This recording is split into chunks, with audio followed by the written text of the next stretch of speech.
Okay, we're going to talk today about rotations, which is one of the transformations we've learned about.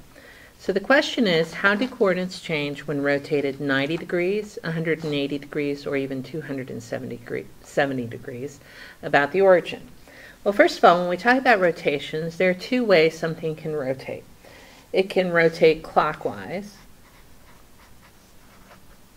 which means it follows the same pattern as the clock. This is what you do for like normal every day.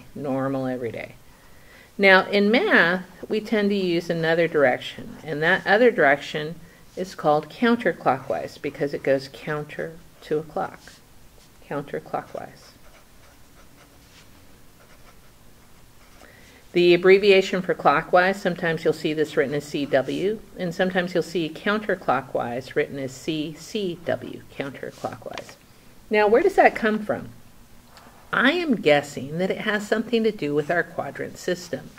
If you look at it, the first quadrant starts here, and the second quadrant is there, and then we have the third and the fourth.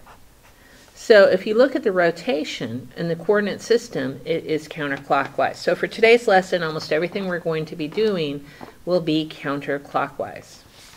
So now I'm going to take a look at the rule. How does a 90-degree rotation, a 180-degree rotation, and a 270-degree rotation behave? Well, let's go ahead. I went ahead and made a graph here. I went ahead and used grid paper, got all fancy, so that we could see the coordinates. And I'm going to trace this graph onto this patty paper. And we're actually going to physically rotate it. Here's my point A. So where it is right now, it's in the first quadrant, and my coordinates are 3, 1. When I rotate it 90 degrees, and remember we're going counterclockwise, you look and the coordinates are now 1, 3. So it's 1, 3.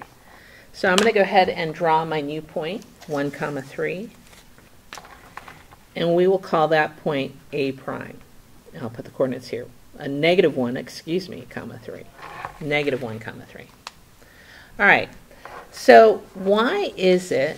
What happened when we rotated it? Well, initially, when I look here at my points, I have 1 here. That's a +1. That's a +2. That's a +3, 4.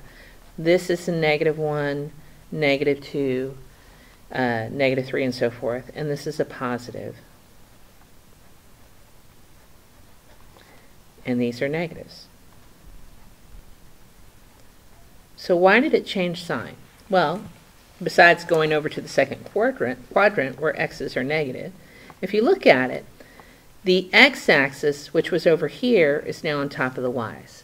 And the y's are now on top of the x's. So that explains why the coordinates switch from 3, 1 to 1, 3. Also, notice I have positives here and negatives there. It's supposed to be the other way around, so you flip it, and that gives you the -1, 3. So the rule for a 90-degree rotation is you switch your x and your y, do that first. And then remember that you put a negative change sign. So if it's negative, it becomes positive. If it's positive, it becomes negative. So what does that look like, practically speaking? What that looks like is you switch x and y.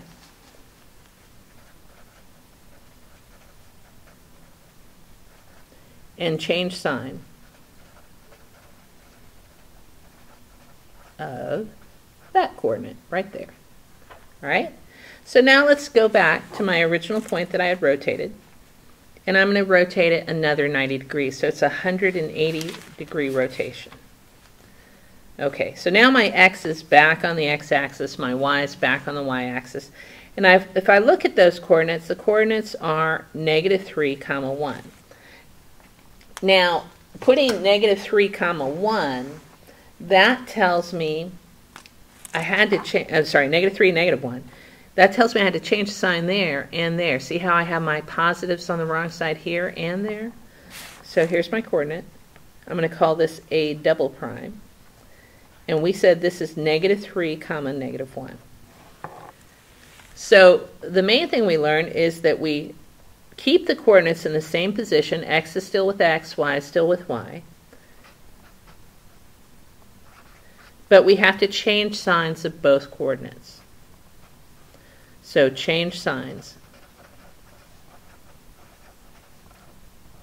of both coordinates. I can't spell. Both coordinates. All right, and then finally, that's after 180 degree rotation. If I take it through to another point for 270 degrees, I can look there and I can see that my coordinates are now 1, -3. And you can see again that my x is now on my y-axis and my y-axis on the x-axis. So this is kind of involving some switching. So we said it was 1, -3. It's right here. I'll call that a triple prime 1, -3. And the way that behaved is we had to switch our x and y. And I had to change signs. Oh, this is y, that's x. Excuse me. Change signs on the second coordinate. That's an x. And that's a y. All right? So switch x and y. And change signs.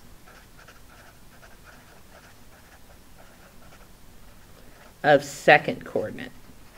In other words, the one that's in the y place. I prefer to say first and second because it can be confusing since we're switching x and y if you use x and y. Then last but not least, if I were to come back and do another 90 degrees, so do a complete 360 degree rotation, I would find that my point is back where I started. So a 360 degree rotation just gives us our original point, which is x, y. So our rules are for 90 degree counterclockwise about the origin, -y, x. For 180 degrees counterclockwise, -x, -y. So keeps the position, change signs. For 270 degrees, switch your y and your x, and then change signs on the second. And for 360 degrees, it stays the same.